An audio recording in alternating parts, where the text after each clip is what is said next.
Hi, I'm David Fleming from the Disciples Ignited YouTube channel, where we are focused on Jesus, advancing his kingdom, and preparing his disciples. Today we're going to continue our study on the book of Zechariah, which is found in the Old Testament minor prophet books. And we have already learned how the Lord is using Zechariah in a powerful way to encourage his people to continue rebuilding the temple of the Lord that had been destroyed during war when the Babylonians came and just ransacked the entire city of Jerusalem. So Zechariah and a fellow prophet Haggai are encouraging God's people. But one of the features of Zechariah's prophecies that is so powerful is the fact that the Lord uses him to give Messianic prophecies hundreds of years before the Messiah, King Jesus, actually comes in on the scene. There are several of them. Let me give you just a few.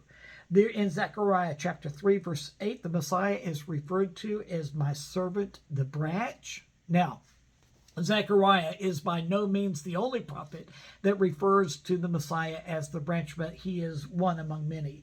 Then there is Zechariah chapter 6, verse 13, where we are told that the Messiah was going to serve a role as a king as well as a priest. And that's exactly what King Jesus is doing. He is now King of Kings, Lord of Lords.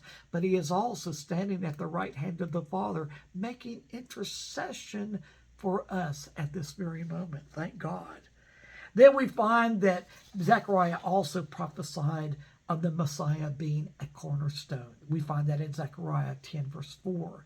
Then we find that Zechariah talked about in Zechariah 12, verse 10, him whom they have pierced. And that is a prophecy about how Jesus was pierced right in his side while he hung upon the cross.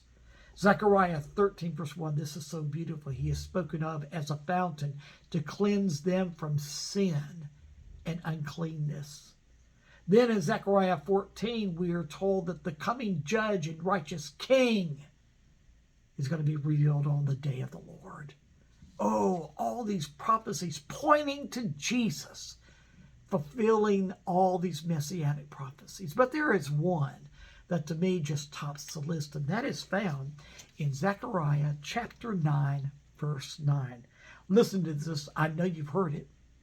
Rejoice greatly, daughter of Zion.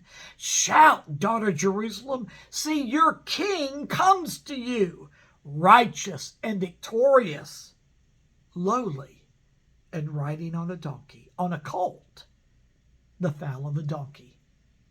Now, if you were thinking of Jesus riding in the city of Jerusalem on a donkey, you've got it right. That was a prophecy that Zechariah was given, pointing to the time that Jesus was going to enter into Jerusalem in what we call today the triumphal entry. But you know, one thing that I wanted to point out that's so very interesting is in Jesus' day, they did expect for the Messiah to come into Jerusalem riding on a donkey, but they expected him to be like a military might, a general perhaps, that was going to free them from being ruled over by the Roman Empire.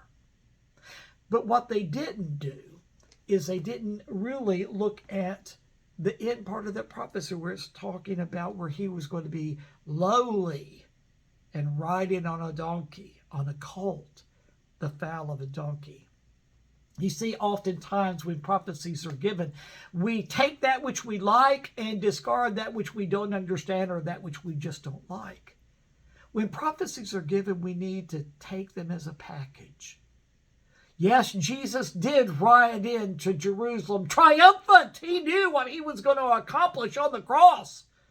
Yes, it was going to look like it was a defeat, but he knew that it was his greatest triumph, king over that has conquered all. But he was also emphasizing the fact that he was lowly, humble, riding on a donkey. Thank God for Jesus, our King. Thank God for Jesus, lowly and humble. Let's talk more about it tomorrow.